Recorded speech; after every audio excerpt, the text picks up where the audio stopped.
আসসালামু আলাইকুম।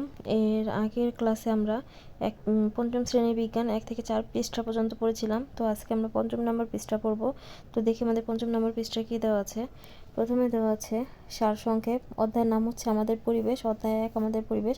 সারসংক্ষেপ দেওয়া আছে পরিবেশে উদ্ভিদ ও প্রাণী একে অপরের উপর নির্ভরশীল। সারসংক্ষেপ হচ্ছে এটাই, পরিবেশে উদ্ভিদ ও প্রাণী একে অপরের উপর নির্ভরশীল।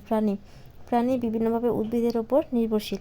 খাদ্য তৈরির সময় উদ্ভিদের ত্যাগ করা অক্সিজেন প্রাণী শ্বাস গ্রহণের সময় ব্যবহার করে। উদ্ভিদের বিভিন্ন অংশ যেমন কাণ্ড, শাখা ও ফলমূল প্রাণী খাদ্য হিসেবে গ্রহণ করে। উদ্ভিদ আবার অনেক প্রাণীর আবাসস্থল। বানর, কাঠবিড়ালি, পোকামাকড় ইত্যাদি গাছে বাস করে। পাখি গাছের ডালে বাস করে। মানুষও তার বাসস্থান তৈরিতে উদ্ভিদ ব্যবহার করে। তো তোমাদের আবার পড়ে দিচ্ছে, শোনো। প্রাণী বিভিন্নভাবে উদ্ভিদের ওপর নির্ভরশীল। খাদ্য তৈরির সময় উদ্ভিদের ত্যাগ করা অক্সিজেন প্রাণী শ্বাস গ্রহণের সময় ব্যবহার করে। উদ্ভিদের বিভিন্ন অংশ যেমন কাণ্ড, শাখা ও ফলমূল প্রাণী খাদ্য হিসেবে গ্রহণ করে। উদ্ভিদ আবার অনেক প্রাণীর আবাসস্থল। বানর, কাঠবিড়ালি, পোকামাকড় ইত্যাদি গাছে বাস করে। পাখি গাছের ডালে বাসা বাঁধে। মানুষও তার বাসস্থান তৈরিতে উদ্ভিদ ব্যবহার করে। তো এই পড়লাম আমরা প্রাণীদের সম্পর্কে। এরপর দেওয়া আছে উদ্ভিদ। আচ্ছা, উদ্ভিদের সম্পর্কে কী দেওয়া আছে দেখো। উদ্ভিদ তার খাদ্য তৈরি, বৃদ্ধি, পরাগায়ন ও বীজের বিস্তরণের জন্য প্রাণীর ওপর নির্ভরশীল। উদ্ভিদ খাদ্য তৈরির জন্য প্রাণীর ত্যাগ করা কার্বন ডাই অক্সাইড ব্যবহার করে। পুষ্টি উপাদানের জন্য উদ্ভিদ প্রাণীর ওপর নির্ভরশীল। প্রাণীর মৃতদেহ পচে প্রাকৃতিক সারে পরিণত হয়। এই সার পুষ্টি হিসাবে ব্যবহার করে উদ্ভিদ বেড়ে ওঠে। পরাগায়নের ফলে উদ্ভিদের বীজ সৃষ্টি হয়। এই বীজ থেকে আবার নতুন উদ্ভিদ জন্মায়। বিভিন্ন প্রাণী যেমন পাখি, মৌমাছি ইত্যাদি এই পরাগায়নে সাহায্য করে। মাতৃ উদ্ভিদ থেকে বিভিন্ন স্থানে বীজের ছড়িয়ে পড়াই হলো বীজের বিস্তরণ। বীজের বিস্তরণ নতুন নতুন উদ্ভিদ আবাস গড়ে তুলতে সাহায্য করে। এভাবেই পরিবেশে উদ্ভিদ ও প্রাণী একে অপরের উপর নির্ভরশীল। তো তোমাদের পরীক্ষায় প্রশ্ন আসতে পারে, উদ্ভিদ ও প্রাণী কিভাবে একে অপরের উপর নির্ভরশীল, তখন তোমরা এই উত্তরটা দিবা। আমি আরেকবার পড়িয়ে দিচ্ছি। উদ্ভিদ তার খাদ্য তৈরি, বৃদ্ধি, পরাগায়ন ও বীজের বিস্তরণের জন্য প্রাণীর উপর নির্ভরশীল। উদ্ভিদ খাদ্য তৈরির জন্য প্রাণীর ত্যাগ করা কার্বন ডাই অক্সাইড ব্যবহার করে।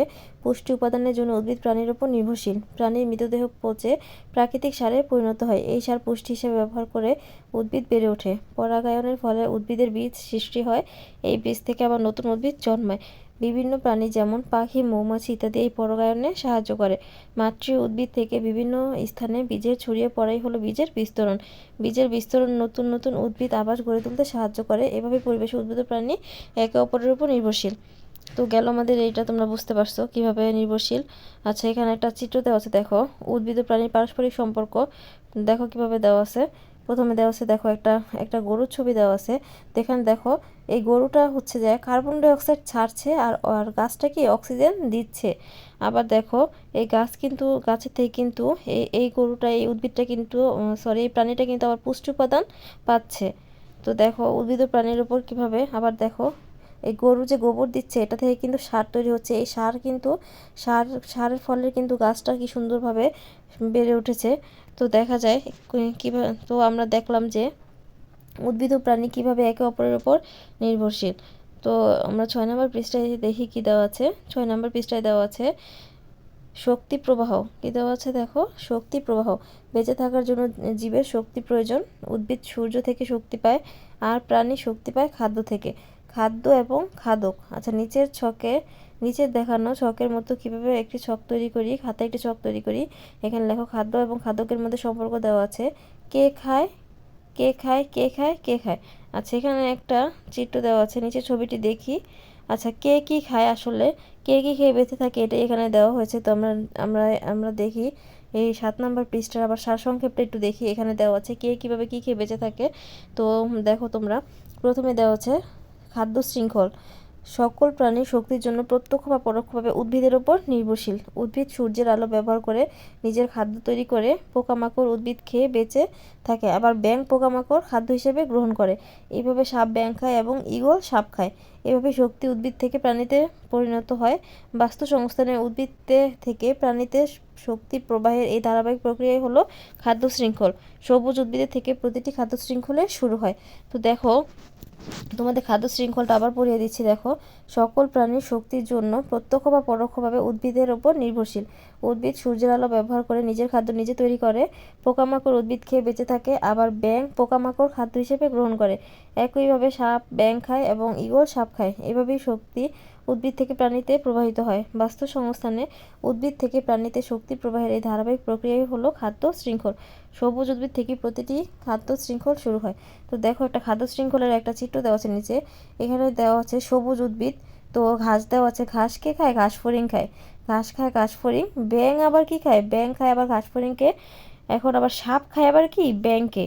আবার ঈগল পাখি খায় সাপ খেয়ে। মানে কি, এক একটা, ধরো তোমার ঈগল সাপ খেয়ে বেঁচে আছে, সাপ ব্যাঙ খেয়ে বেঁচে আছে, ব্যাঙ আবার ঘাস ফড়িং খেয়ে বেঁচে আছে, ঘাস ফড়িং আবার কি তোমার ঘাস এগুলো খেয়ে বেঁচে আছে। এটাই হলো খাদ্য শৃঙ্খল। তো আবার খাদ্যজাল দেওয়া আছে, দেখো খাদ্যজাল কি? খাদ্যজাল হলো যে কোনো বাস্তু সংস্থানে অনেকগুলো খাদ্য শৃঙ্খল থাকে। বাস্তু সংস্থানের সকল উদ্ভিদ প্রাণী কোনো না কোনো খাদ্য শৃঙ্খলের অন্তর্ভুক্ত, যেমন ঈগল সাপ ইঁদুর কাঠবিড়ালি ব্যাঙ ও অন্যান্য প্রাণী খেয়ে থাকে। আবার সাপ খরগোশ ইঁদুর ব্যাঙ ও অন্যান্য প্রাণী খায়। একাধিক খাদ্য শৃঙ্খল একত্রিত হয়ে খাদ্যজাল তৈরি করে। আবার খাদ্যজালটা তোমাদের পড়িয়ে দিচ্ছি। যে কোনো বাস্তু সংস্থানে অনেকগুলো খাদ্য শৃঙ্খল থাকে। বাস্তু সংস্থানের সকল উদ্ভিদ ও প্রাণী কোনো না কোনো খাদ্য শৃঙ্খলের অন্তর্ভুক্ত, যেমন ঈগল সাপ ইঁদুর কাঠবিড়ালি ব্যাঙ ও অন্যান্য প্রাণী খেয়ে থাকে। ঈগল কি খায়? ঈগল ঈগল ঈগল সাপ খায়, ইঁদুর খায়, কাঠবিড়ালি খায়, ব্যাঙ ও অন্যান্য প্রাণী খেয়ে থাকে। আবার সাপ কি খায়? সাপ খায় খরগোশ ইঁদুর ব্যাঙ ও অন্যান্য প্রাণী। একাধিক খাদ্য শৃঙ্খল একত্রিত হয়ে খাদ্যজাল তৈরি হয়। তো খাদ্যজালটা তোমরা আশা করি বুঝতে পারছো। এই হলো তোমাদের পড়া। তো তোমরা যেখানে যেখানে বুঝতে পারোনি অবশ্যই আমাকে কমেন্টের মাধ্যমে জানাবে। তো আজকের এই ভিডিওটি দেখার জন্য তোমাদের অসংখ্য অসংখ্য ধন্যবাদ। তোমাদের যদি আমার এই ভিডিও ভালো লেগে থাকে অবশ্যই লাইক কমেন্ট অ্যান্ড শেয়ার করে আমার পাশে থাকবে এবং আমার চ্যানেলটিকে অবশ্যই সাবস্ক্রাইব করে দিবে। তোমাদের সবাইকে অসংখ্য ধন্যবাদ।